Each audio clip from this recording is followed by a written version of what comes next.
আপনি social media use করলে এতক্ষণে রিয়েলমির একটা ফোন আপনার চোখে পড়ে গেছে, সেটা হলো রিয়েলমি C75।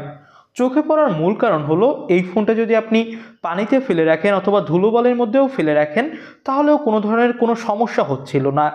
বাজেট সেগমেন্টে এই ফোনটা আসলেই কেমন, দেশের মার্কেটে এই ফোনটার অফিসিয়াল দাম কত এবং এই ফোনটা কেনা ঠিক হবে কিনা, এইসব বিষয়ে আজকের ভিডিওতে জানাবো।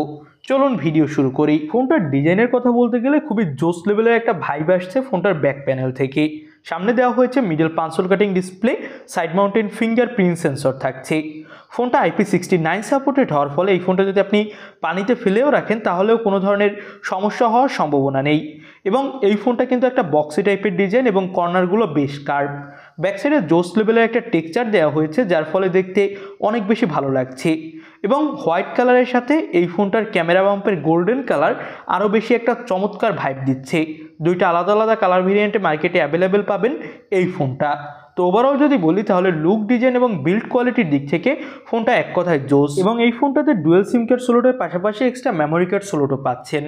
ডিসপ্লেটা বেশ বড় 6.72 ইঞ্চি মাপের, যেটা একটা full HD plus IPS LCD panel এবং এর রিফ্রেশ রেট দেওয়া হয়েছে 90 hertz. Screen to body ratio 86.3%। তো বুঝতেই পারছেন ডিসপ্লের চিন বেজেলস কিন্তু মোটামুটি লেভেলের ঠিকঠাকই আছে, তবে আরেকটু কম হলে ভালো হতো। 690 নিটস দেওয়া হয়েছে পিক ব্রাইটনেস, তবে ব্রাইটনেস নিয়ে সানলাইটে দেখেছি তেমন একটা সমস্যায় পড়তে হয়নি। তো ডিসপ্লে কোয়ালিটি একদম ঠিকঠাক।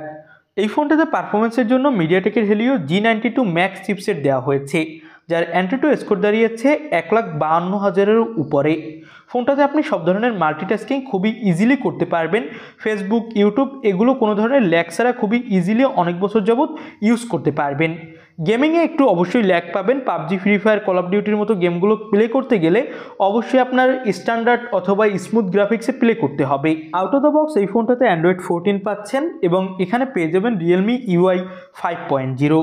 তো ওভারঅল ফোনটা পারফরমেন্স সেক্টর আমার কাছে ঠিকঠাকই মনে হয়েছে।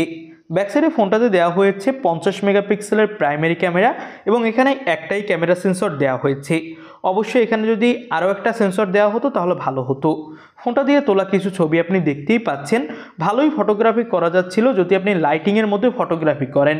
তবে আপনি যদি এই ফোনটাতে নাইট মোডে অথবা কম আলোর মধ্যে ছবি তুলতে যান তাহলে অবশ্যই ব্রাইটনেস এবং ডিটেলসের ঘাটতি এখানে দেখতে পাবেন। ফোনটাতে 8 মেগাপিক্সেলের একটা সেলফি ক্যামেরা দেওয়া হয়েছে, যেটা দিয়ে ফুল HD প্লাস রেজুলেশনে আপনি ভিডিও রেকর্ডিং করতে পারবেন। 6000 mAh-এর একটা বড়সড় ব্যাটারি থাকছে এবং 45 ওয়াটের ফাস্ট চার্জার পাবেন বক্সে। এবার আমরা কথা বলবো এই ফোনটার দাম নিয়ে। এই ফোনটার 128GB 19,999 টাকায় দেশের মার্কেটে অফিসিয়ালভাবে লঞ্চ করা হয়েছে এবং এর দুইটা ভেরিয়েন্ট এসেছে। আর টপ ভেরিয়েন্ট 8/256GB 22,999 টাকায় পাওয়া যাচ্ছে। তো ওভারঅল এই বাজেটে কিন্তু ফোনটা অবশ্যই ভালো দেশের মার্কেটে অফিসিয়ালভাবে। আপনাদের কাছে এই ফোনটা কেমন লাগলো সেটা অবশ্যই আমাদের কমেন্ট বক্সে জানাবেন। তবে যারা ক্যামেরা লাভার তাদের জন্য ফোনটা একটু ব্যাক ফুটে থাকবে, তাদের জন্য বলবো এই ফোনটা না নেওয়াই ভালো।